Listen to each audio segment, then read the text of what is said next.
Hey, what's up, everybody? Video 44 coming at you with another video. All right, so before I eat my breakfast, I got some food here for me, but I feel like turning on the camera, talking Lakers a little bit. Happy New Year, everybody. 2025, we made it.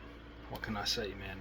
2024 was a interesting year for our squad.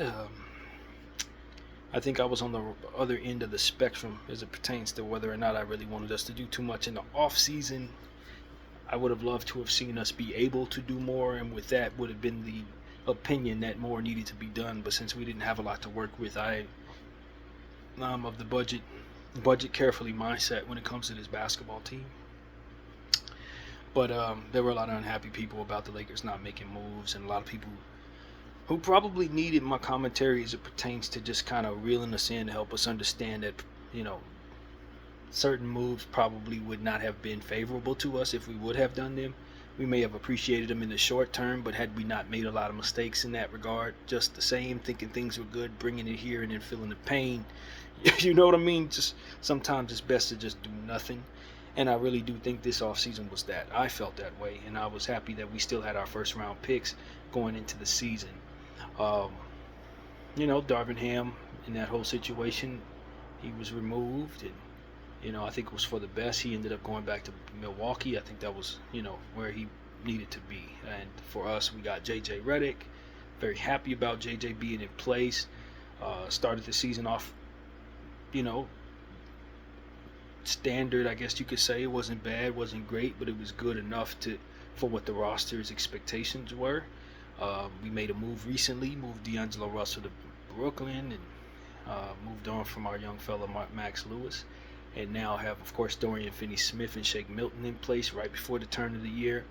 Got their first game out the way yesterday with those guys. They have a long way to go before they're comfortable, but I think they will help us, especially with the energy that I think they can provide. The size that Dorian provides is going to have us a bigger team overall, and I think you feel great about that dynamic for our team. Of course, I've made a strong plea to the Lakers to get us a facilitator. I know a lot of people think a big man is the most important, and I do think we'll need a big man in order to win the championship.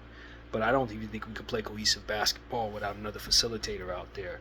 You can still keep Austin at the one spot if that's the move. I like what he's been doing over the last 3 games in that position.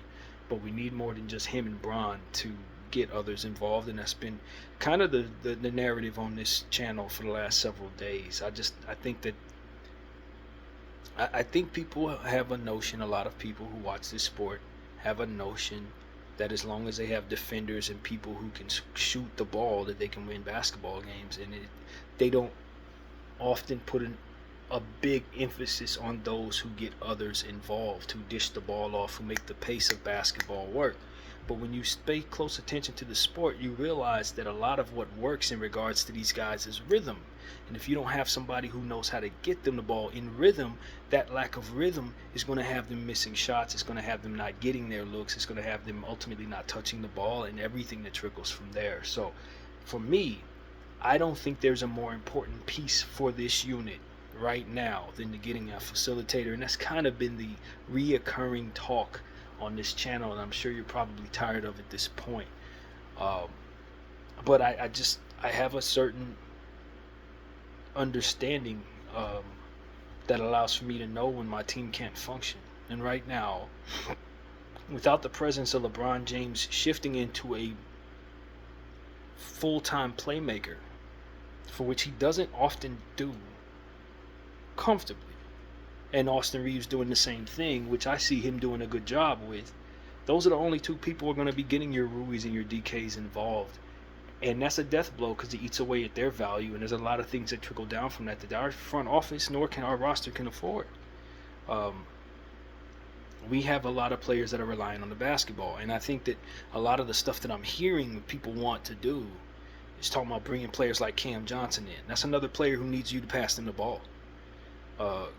Walker Kessler, not really known for his offensive input. You're probably not bringing him in for the offensive side of the ball, but if for some reason you want something out of him offensively, if he's not getting it off the boards, he's getting it off the pass. So it's like you and then people talking about moving on from Jalen Hood-Schifino like he's some kind of throw-in. I think you need what he does because Jalen is an actual pure pass first point guard. which is ultimately the ingredient that we're talking about. So, for the sake of him now being a need, I really am putting it into every single conversation we have until we do it, to either bring us a Markelle Fultz or different names that I've talked about. Um, Tyus Jones, if you could somehow get him out of Phoenix. I've recently heard Davion Mitchell.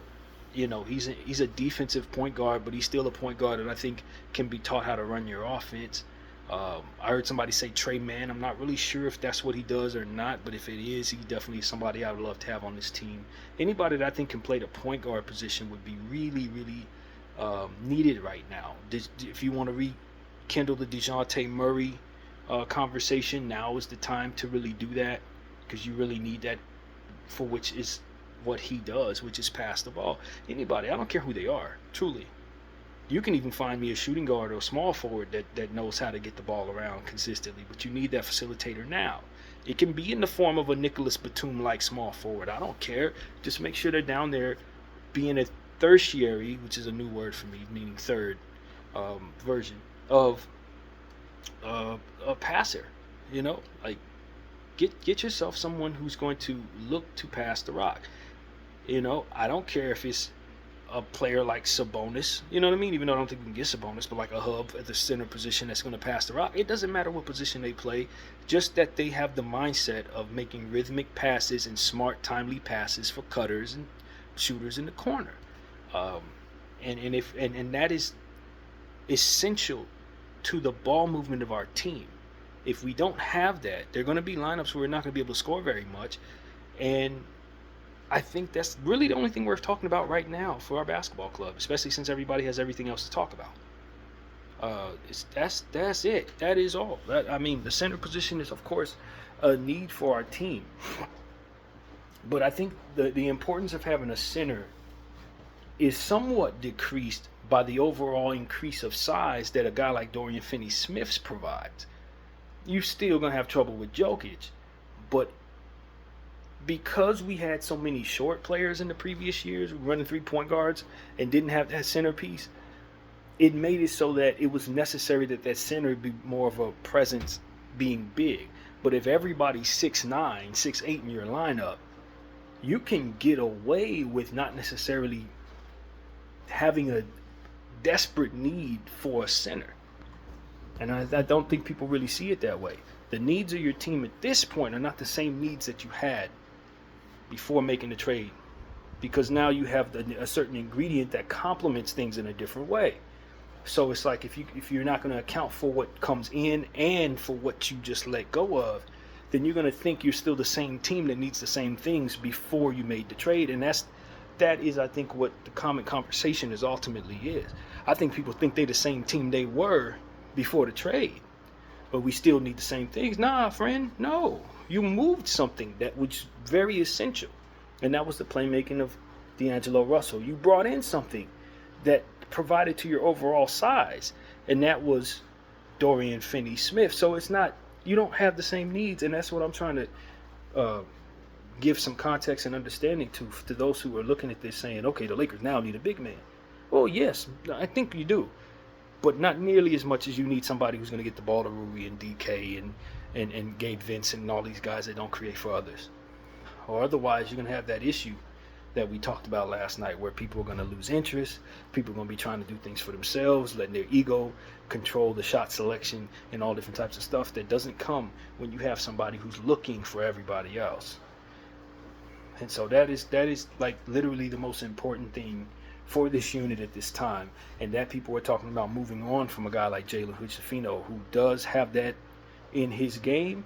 Is going to hurt us bad if the front office follows that. It's going to hurt us bad. Do not bring me more pass-reliant basketball players without getting the passer. And please do not mistake that Austin Reeves and LeBron James suffice for that. They don't. And that's what I need people to believe. A lot of people understand what I'm saying, but they're looking at Austin, they're looking at Bron, and they're saying they'll take care of it. No. Absolutely not. That is where you're going to be wrong, and you're going to hurt your team if you believe that and they follow you as you speak on that. So that's my thing, man. I deeply, deeply, deeply love my team. And I think about our team not just as it pertains to this unit, but future units. I'm not just interested in making things happen for this unit. I'm interested in making things happen so that our team doesn't suck for years to come. But since we've made a decision that's going to help this unit, now we got to make it so that the decision we just made isn't negated uh, in a sense that we remove what makes this unit cohesive and not otherwise replacing it. That is ultimately the logic here. Now that you've made this Dorian Finney-Smith trade, you most definitely need to make another trade or do something to create some space for yourselves. Or, like I said, utilize the JHS passing attribute. You must. You didn't necessarily need to make the trade for Dorian Finney-Smith, though a lot of people thought you did. That wasn't a need. This is a need, and that's what I want people to understand. We created a bigger problem for ourselves than what we had beforehand, and I think losing to the Cavaliers gives you the guys that, well, since you lost to the best team in the league, that this may not be a problem. But once you start having trouble with scoring on teams like Portland, once you start having trouble scoring on some of the teams that we're going to see in the coming weeks, then you guys will get a deeper understanding, if you don't already have it, for what it is I just described. It's going to be harder for guys like Rui to get their shots off, harder for guys like DK to get what they need, harder for us to find. We're going to have longer stints of Anthony Davis probably not touching the ball as much, especially when Bron gets in foul trouble, is having a bad turnover night. Austin Reeves rolls an ankle, your team's going to have some terrible offensive games. You're going to score 95 points, 100 points, sometimes at the most, given the type of scoring droughts that are coming from not having that connective piece on the floor. So, like I said, I sound like a broken record. I'm sick of me saying this, but I think it's so important to paint this picture so that people understand what they're missing, because I'm just not hearing that. Listen to every talking head I can listen to. They're all saying things that were accounting for the team that D'Lo was on, not the team that he's not on. And you needed that dude, whether you liked him or not. And I'm glad he's in a better space. I did not want him to stay, but I did not anticipate us making a trade, not bringing back that piece. And I really want people to understand that I think our front office may not respect that piece as they think about roster construction as much as maybe they need to.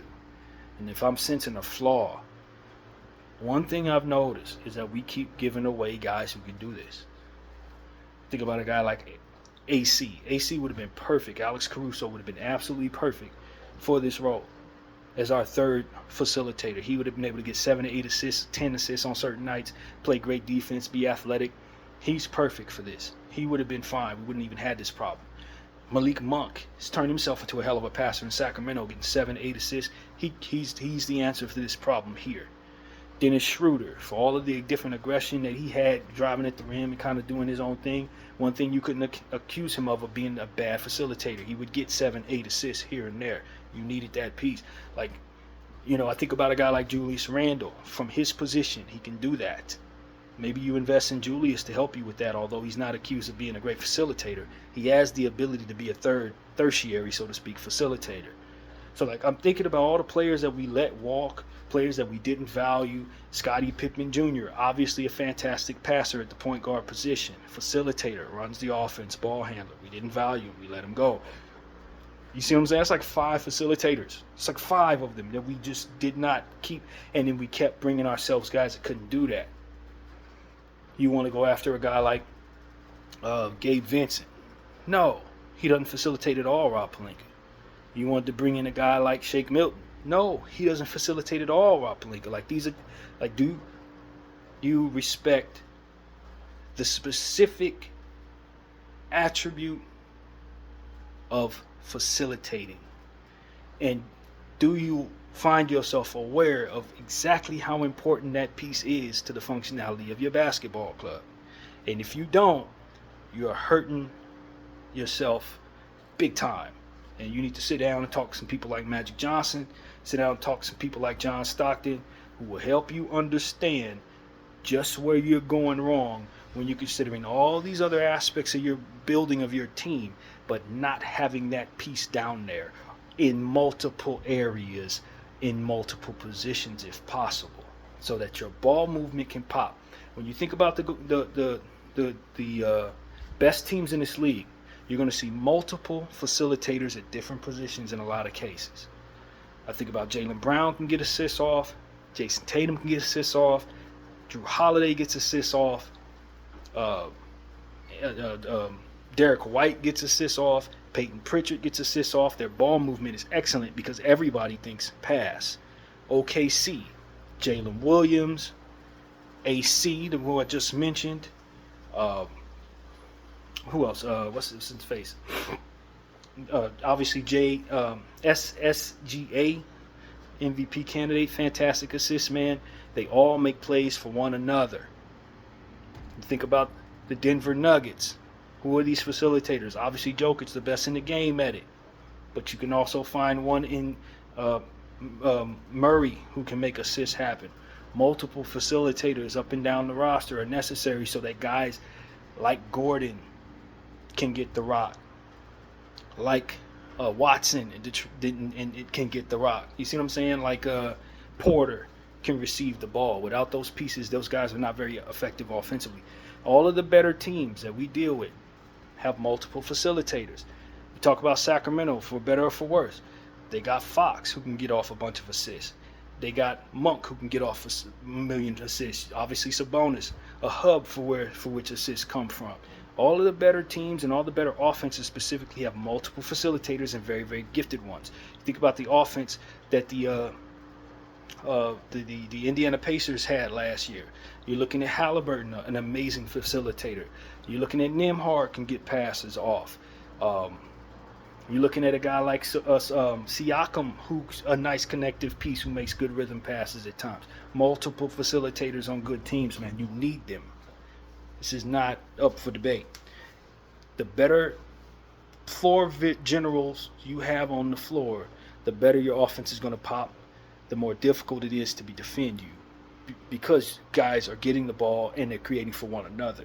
So in having multiple guys that can pass for one another, you got efficient scorers giving easy buckets to one another who understand have good vision and a good ability to create opportunities for themselves to score. So the best teams have this up and down the floor, man. That's what it really comes down to. When you devoid yourself of having this, getting all these other attributes that are necessary, what you find out is they don't come together. They're all great pieces, but they don't make each other come together. They don't create opportunities for the ball to pop like we saw with Cleveland last night. Cleveland has them all over the place. As you can clearly see, Garland's a good connective piece. Mobley can also pass a lot. What's his face? Max Strus is a very good passer in that regard. If I didn't mention Garland already, clearly he's there. But that is what we're talking about. Multiple facilitators making the ball pop all over the floor, making all those fantastic plays happen. If guys aren't gifted at passing the rock, how do you get those fantastic ball movement plays? You know what I'm saying? Think about the old San Antonio Spurs. Tim Duncan was amazing at that. Ginobili was amazing at that. Who else? Tony Parker was amazing at that. Kawhi Leonard often was not a facilitator, but look at how he was able to get Finals MVP because he had so many facilitators looking for him, finding him from different positions, different places. The ball's popping all over the place. Like, this is what makes teams have success. It's not just comparable size and guys who can get their own and all these different things. It's about rhythm passes flying all over the floor, being quicker than people can react. And if the passers suck, how do you have that dynamic? You don't. You're not playing basketball. It's the point. You know what I mean? So study OKC. Look at how amazing those passers are in OKC. And then you understand why they're the best team in the Western Conference. Look at the Cleveland Cavaliers and how amazing those passes are. Look at those Celtics and how many facilitators they have that can really do it. Then you understand where the best teams in the NBA are the best teams in the NBA. Because their offense is impossible because the ball's always popping all over the place in rhythm, keeping guys engaged, keeping guys feeling like they want to be energetic on the defensive end because they've seen the ball fall. You can't have guys that suck at that particular thing and then have a team with only two facilitators. At least have these guys be decent at that specific thing so that even if you don't have those multiple facilitators, you got guys that are not negative in that area so the ball's going to pop anyway. Even if they're only like 3 or 4 assist guys, you got to have everybody on your team decent enough at that to make up for the fact that you don't have that great facilitator. And most teams do. Most teams got like 6 or 7 dudes that can at least get off 4 or 5 assists, who know what a good pass look like, who have the floor vision to get the ball to places in tight windows, and think quickly and get that bounce pass off to the cutter, and understand that somebody's motion behind him. So these type of things are essential at this level. And if you're not valuing this at this level, you're going to get beaten by teams that don't have that problem. So that's what I'm here to say, man. Jimmy Butler's more important to you now. Anybody that can facilitate and assist at this point fits on our team, literally. Because Bron is somebody who's going to be a recipient of those passes a good portion of the time, and he's looking to get his own. He ain't got time to be trying to find the ball to role players, because in his mind, that's probably not a higher percentage shot than what it is he's going to take.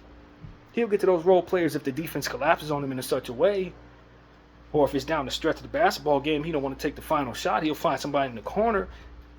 But otherwise, he's looking for his own shot. He's looking to get to the line. Austin, the same thing. Exact same thing. Austin and LeBron think alike in a lot of ways. They can help each other with their passing ability. They can get the ball to AD. AD can get the ball to them. But who's getting the ball to these role players? You know what I'm saying? And you can't expect the star to think it makes any sense for him to get the ball to role players just to keep people involved, because he's going to be thinking, I have the better percentage shot here with me. The object of the game is to ultimately end the plays with your stars in a lot of cases, but these role players, they need their looks, and they can't be coming from the stars passing away from good shots to make sure they're involved. You see what I'm saying? Your dynamic is screwed because you have too many negative guys on this team in regards to that specific thing. If Rui had any floor vision at all, this would be great. If Max Christie was not literally the worst passer in basketball, this would be great. If Gabe Vincent had a lick of point guard in him, this would be fine. Like actual facilitating point guard, this would be fine. Dalton Connect, I think, actually does have some passing ability. We may want to try to utilize that. You may want to try to utilize opportunities to get him passing plays going so that he can be the guy that makes the pass, because he has shown us glimpses of being able to do that. He might be the answer. You know what I mean? So Jackson Hayes, same thing. He's shown glimpses. The vision is above average for a player like him. He has it. So it's like, this is what you got to try to explore if you're JJ Redick. If this does not manifest, if we can't get it to trade, or if people really do trade away JHS like they don't need what he does at this point, not taking into account that we're a brand new team with a new need now that D'Lo's gone. It's like, if you're not going to identify that, this is going to be what you need to do in order to ultimately make up for the fact that you only have 2 facilitators. So, hey man, I know what I'm talking about. And the evidence has been up and down basketball for years and years and years. Multiple facilitators in every great team we've ever seen. This is the reality of it. And if they didn't have multiple facilitators, they likely had some Michael Jordan, Kobe Bryant piece that could make every possession count on both sides of the floor with his own efforts, which is not something we necessarily have right now. In a lot of those cases, if they didn't have facilitating pieces that can actually make passes, Rick Fox's, Robert Ory's, Derek Fisher's, guys who are at least good enough to know what a good pass looks like, are not absolutely negative in that area like some of our guys, they probably weren't going anywhere. You see what I'm saying? Even those teams that had those super guys had facilitating pieces.